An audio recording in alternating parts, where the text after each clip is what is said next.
বিসমিল্লাহির রহমানির রহিম।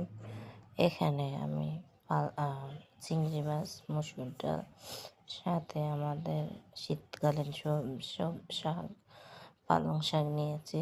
একদমই বেঁধে এনেছি গাছ, নিজের ক্ষেতের গাছের ছোট ছোট,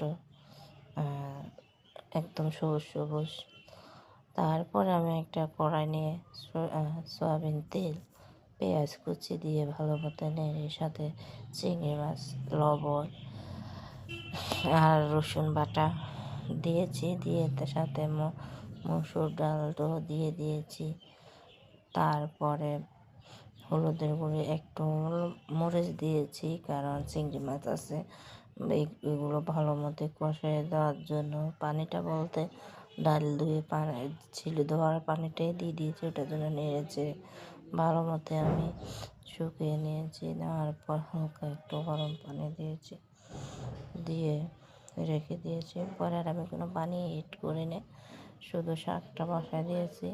পালং শাক তো প্রচুর আপনার পানি বের হয়, এখানে আমার আর পানি দেওয়া হয় না, কারণ আগে চিংড়ি আর ডালটা আমার এমনি পানিতে কষিয়ে গিয়েছে। সাথে কাঁচামরিচ দিয়েছি। দেওয়ার পর 5 মিনিট হয়েছে, দেখেন নাড়িয়ে চাড়িয়ে পানি বের হয়ে গিয়েছে অনেক অনেক দিয়েছি। তারপর একটু শুকনো মরিচ, রসুন, মরিচ দিয়ে বাগার দিয়ে দিয়েছি। চেনটা খুবই মজা। আমরা সবসময় পালং শাক রান্না করি বা